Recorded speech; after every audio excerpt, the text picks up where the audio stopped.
오늘은 그 공병우 타자기 중에 체제 타자기라는 게 있어요. 체제. 이 체제란 타자기가 있는데 이 체제 타자기가 뭔지 그걸 제가 좀 알려드릴게요. 그리고 특성이 있습니다. 이 헤르메스 우리는 보통 헐미스라고 읽기도 하는데 옛날 분들은 다 헐미스라고 읽어요. 8 버전인데 여기에 이제 공병우 타자기가 되어 있죠. 이렇게. 그래서 요거는 체제 타자기 자판입니다. 이 공병우 타자기가 속도가 굉장히 빠르다는 건 알고 계시죠? 그 속도가 빠른 타자기는 이 타자기는 속도가 느려요. 그걸 잘 모르시는 분들이 굉장히 많은데 막연히 그냥 뭐가 뭔지 모를 거야. 아마 이 타자기 좀 하시는 분들도 체제 타자기가 뭔지 공병우 3부식 타자기가 뭔지 이걸 구별을 잘 못하시는 것 같아요. 그리고 속도가 빠르다고 하는데 뭐가 속도가 빠른지를 모르는 거예요. 막연히 그냥 알고 계시는 것 같아서 제가 이게 이 타자기 수리 이제 들어온 건데 도색을 지금 기다리고 있습니다. 도색을 해야 돼. 세척 다 해야 되고 빼빠지를 해야 되는데 그 전에 이제 이걸 손을 봤어요. 이게 수리를 하고 손을 본 상태라서 이게 빡빡했는데 그렇게 이제 해결했어요. 이 체제 타자기는 이 공병우 타자기 중에서 글자가 가장 아름다워요. 아름답기보다도 가장 짜임새가 있는 글씨입니다. 체제란 말이 한자는 뭐냐면은 채자는 몸체자를 얘기를 하는 그 몸체, 한자는 몸체를 얘기하고 제자가 이렇게 바깥에 그 제자거든요. 아이거든요. 이 말을 제 그래서 몸체란 체제 타자기라 그러면은 이 걸골 스타일을 얘기하는 겁니다. 이 걸골 스타일을 모양새 있게 짜임새 있게 만든 걸 체제 타자기라 그래요. 이 체제 타자기는 공병우만 있는 게 아니라 이 비슷한 시기에 만들어진 장봉선 타자기라든가 그때 당시에 이제 좀 쓰고 있었던 김동훈식 타자기가 걸골이 이거와 유사하면서도 나름대로 이 자기만의 개성을 가지고 있는 타자기를 체제 타자기라고 우리는 이제 부르는 거죠. 이제 체제 타자기가 뭔지를 이해하셨죠? 체제 타자기는 걸골이 구성 짜임새 있게 예를 들어서 공병우 체제 타자기면 공병우 타자기에서 글자를 가장 짜임새 있게 만든 타자기를 체제 타자기라고 공병우 체제 타자기. 장봉선 타자기도 글자가 짜임새 있게 만들어진 게 출시가 된 적이 있어요. 그것도 체제 타자기 들어갑니다. 장봉선 타자기만이 글꼴 또 구별되는 타자기거든요. 그리고 김동훈식 타자기도 글자가 굉장히 짜임새 구성이 있게 짜임새 있게 만들었어요. 그것도 장봉선 타자기 체제 타자기입니다. 그래서 공병우만 체제 타자기가 있는 게 아니라는 점이죠. 그리고 이 공병우식 체제 타자기는 속도가 이 체제 타자기가 다 그렇습니다. 속도가 좀 더뎌요. 왜 그러냐면은 글꼴을 이 짜임새 있게 만들다 보니까 아무래도 할자가 조금 복잡하게 구성이 되어 있어요. 예를 들어서 우리 2벌식이나 4벌식이면은 이 2벌식이나 4벌식이 보면은 예를 들어서 자음 같으면 이음 같으면 자음 우리가 보통 많이 치는 이음 자음이죠. 이 이음 자음이 하나로 되어 있어요. 하나로 되어 있으니 그걸 치면은 받침이 되든지 자음이 되든지 딱 그 결정이 돼요. 그런데 이 체제 타자기 김동훈 공병우의 체제 타자기 특징이 뭐냐면은 두 벌의 자음을 가지고 있습니다. 예를 들어서 여기 보시면은 이 이형하고 같은 이형인데 시프트를 누르는 이형하고 틀려요. 위치가 틀려요. 이게 차이가 뭐냐면은 예를 들어서 오 이렇게 그냥 쳐버리면은 이 글자가 이 달러붙어서 보기 싫어요. 이게 글자가 보이나 모르겠네. 자 여기 보면은 글자가 이렇게 달러붙죠. 이게 이렇게. 근데 시프트를 누르고 이형을 치고 O를 치면은 Shift를 누르고 2형을 치고 O를 치면 글자가 어떻게 되냐면은 자, 굉장히 짜임새 있게 나오죠. 이 구성이 굉장히 잘 나옵니다. 여기 아까 친 거는 같은 O를 쳤는데 이거는 좀 찌그러져서 나오는 거죠. 이제 이 차이가 있습니다. 체제 타작이나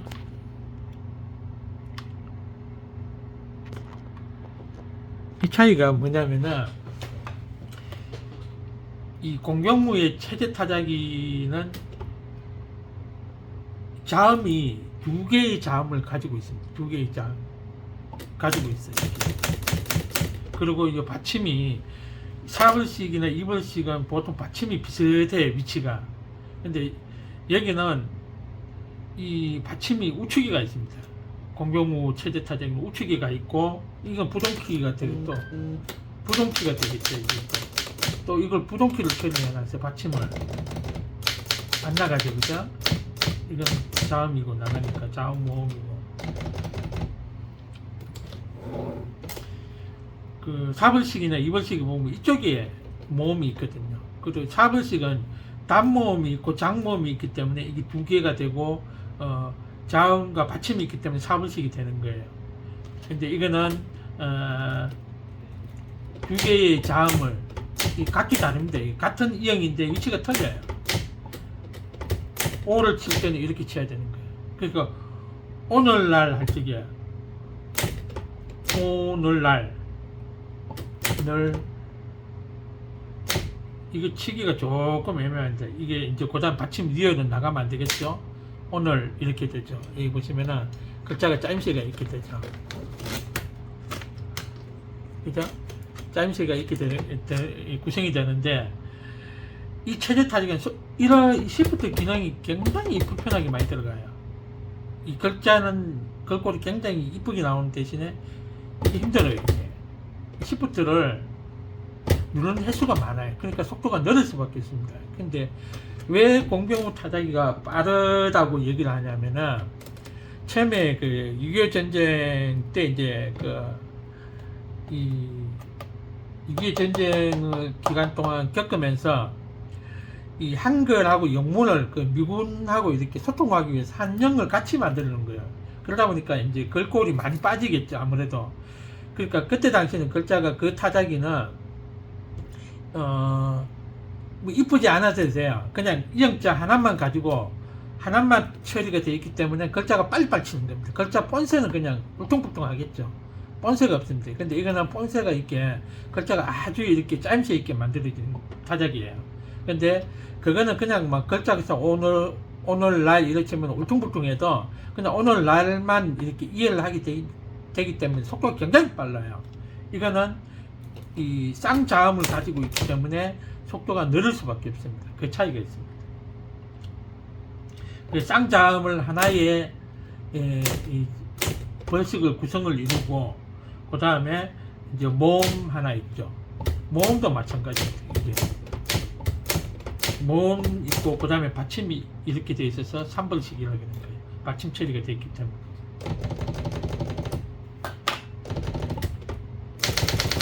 그래서 이런 타자기는 체제 타자기나 뭐 작가나 글쓰기나 뭐 수필 이런 거 문장을 이렇게 정확하게 소설 책처럼 구성을 하기 위해서는 이런 타자기를 칩니다. 그리고 공병무 타자기 중에 보면은 크로바 타자기처럼 아주 작은 타자기에 나와 있는 만들어진 게 있고 이것처럼 이 외제 타자기 헤르메스라는 타자기에 이거는 굉장히 튼튼한 타자기예요. 이 타자기에 한글을 붙인 경우가 있어요. 이거는 왜 이렇게 되냐면은 우리 타자기를 많이 치기 때문에 크로바 타자기는 예를 들어서 통관 사무실에 갖다 주고 타자기를 쳐라 그러면 타자기 하루 만에 박살나버려요. 고장 바로 나버리는데 이 엄청나게 빠르게 치기 힘이 많이 들어가기 때문에 그때는 또 뒤에 먹지를 이렇게 대고 치기 때문에 크로바 타자기는 하루도 못 가서 그냥 바로 고장입니다. 박살나버려요. 근데 이거는 튼튼합니다. 그래서 이 타자기는 업무용으로 만들어졌지만은 굉장히 좀 느리게 되어 있습니다. 그리고 이 쌍자음이 들어가 있다 보니까 이 사용법에 따라 이 쌍자음을 사용하는 방법이 다르기 때문에 자음도 마찬가지지만 그나마 쌍자음이 좀 어려워요. 이해가 좀. 그래서 이건 숙달되려면 몇 달이 좀 필요합니다. 이 숙련도가 필요하기 때문에 이 대중성에서는 이거는 좀 떨어진 거예요. 근데 사벌식보다는 이 글씨가 훨씬 좋습니다. 이 글씨보다 조금 좋은 게 김동훈식이 더 제가 봤을 때는 조금 나은 것 같아요. 이제 이해를 하셨죠?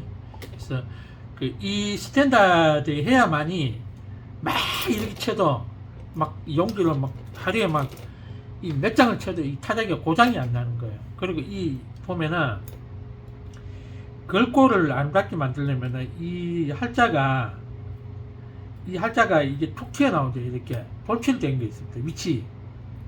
이 위치 때문에 튀어나오면은 작은 타자기는 이 할자를 붙이면 이게 덜러붙어 가지고 같이 올라가는 거예요. 못 칩니다. 타자가 안 돼요. 근데 이 타자기는 스탠다드다 보니까 이게 세그멘트가 넓직넓직한 거예요. 이 넓직넓직하다 보니까 이 한글을 내가 필요한 만큼 이렇게 돌출되더라도 어느 정도 이제 구성을 할 수 있습니다. 그래서 요거는 싸우니까 어떻게 돼요? 이건 튀어나오죠. 삼자가 이렇게 튀어나오니까 이 싸우니까 이거 잘라내 버렸잖아요. 그죠? 이렇게 잘라내니까 이게 싸우지가 않는 거예요. 그래서 이 타자기의 한글이 필요한 이유는 일단은 업무용이면서도 고장이 안 나야 되고, 그리고 할자가 싸우지 않고 아주 자연스럽게 붙일 수 있는 타자기, 글자도 큼직하면서 붙일 수 있는 타자기가 이런 타자기야. 보통 스탠다드 공병우 타자기 한글이 나온 이유는 이런 이유로 해서 이 시도를 많이 한 거예요. 그리고 요 유반은 이거 보면은 홈이 두 개 있습니다. 공병우는. 초창기 언더우드 타자기는 이 형편이 없었어요. 할자가. 왜 그러냐면은 이 대를 휘었거든요. 대를. 이 타자기는 대가 굉장히 튼튼합니다. 이거는 뭐 몇십 년 써도 대가 이 변형이 잘 없어요. 이 변형이 없도록 이 안에 그걸 넣은 거예요. 홈을 이렇게 쭉 파는 거예요. 이거 파는 거와 그 안 문자 한자 되는 차이가 엄청나게 차이 납니다. 비틀어지는데 이거는 비틀림이 없어요. 100년이 가도 그냥 글자가 그냥 그 상태로 있습니다. 그래서 이 타자기를 쓴 이유가 있고요. 언더우드 타자기는 그래도 쇠가 이 튼튼하긴 한데 그래도 많이 약해요. 이 할자대가. 근데 이 타자기는 굉장히 튼튼한 겁니다.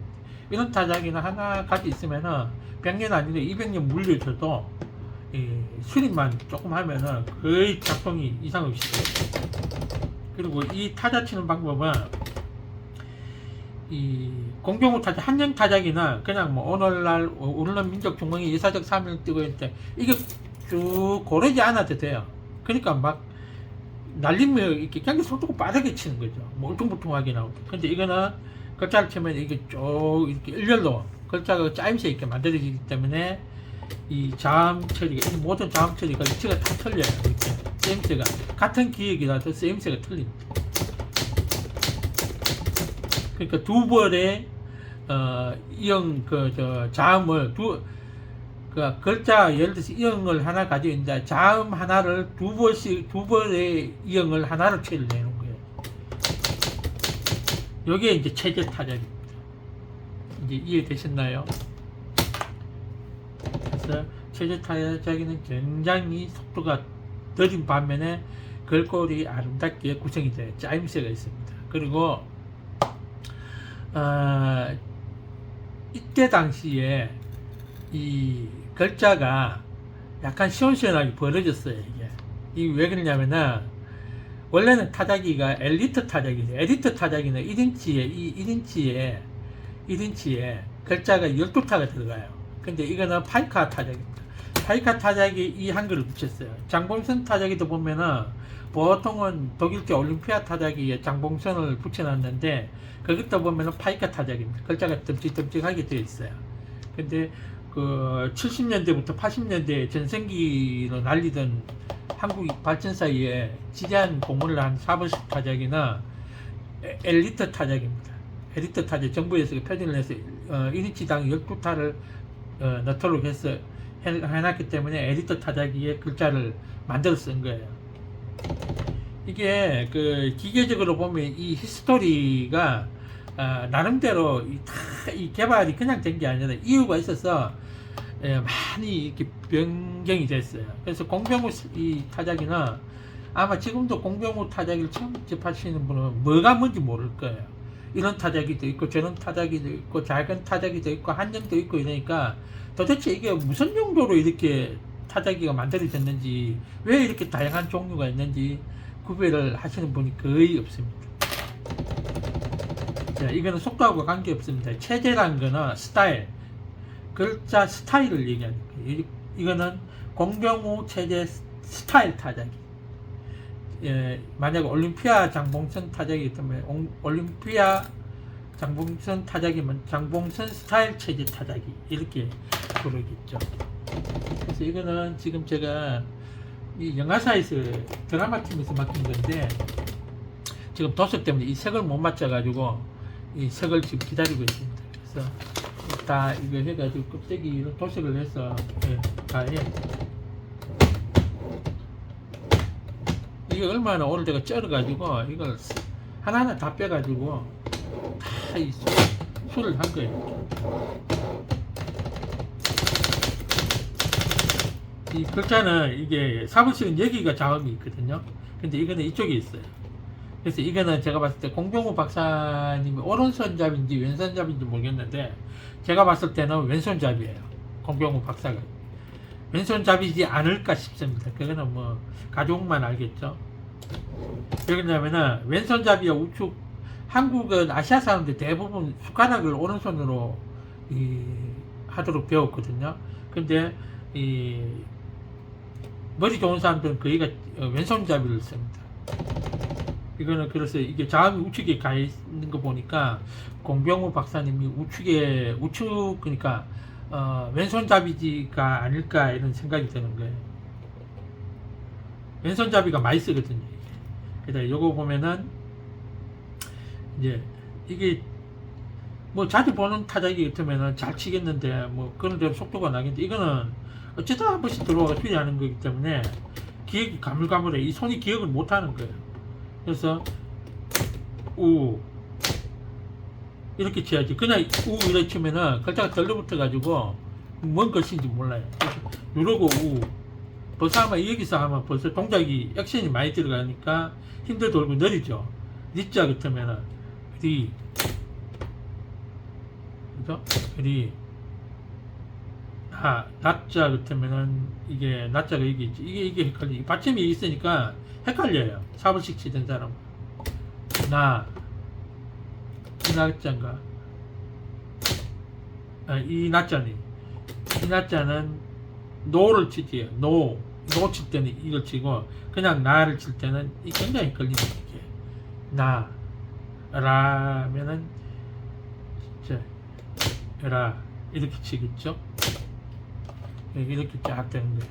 그러니까 이 자음이 이 기능이 다른 자음이 이 할자가 위치가 틀리다 보니까 이 굉장히 헷갈려요. 이게 숙달이 되려면 한 4개월, 5개월 그나마 뭐 이렇게 조금 치시던 분이 그렇게 쳐야 되는 걸로 이제 기억을 하는데 어쩌다 치면 이게 헷갈려서 못 칩니다. 그래서 이 할자가 왜 이렇게 붙었는지도 모르는 거예요. 그래서 공병호 박사님은 이 왼손잡이가 아닐까 그런 생각이 들어요. 왼손잡이가 아니라도 왼손잡이도 어릴 때부터 한국에서는 어릴 때부터 숟가락질을 오른손으로 하도록 강제적으로 배웠기 때문에 자기가 왼손잡이 특성을 가지고 있는지 모르는 사람이 거의 많아요. 그래도 따지고 보면 왼손잡이입니다. 근데 지금까지 내가 머리 숙dom을 뜨기 전까지는 오른손잡이를 알고 살았는데 머리 숙dom을 통해서 왼손잡이. 그래서 지금 가이직도 왼손으로 해야 편한 거예요.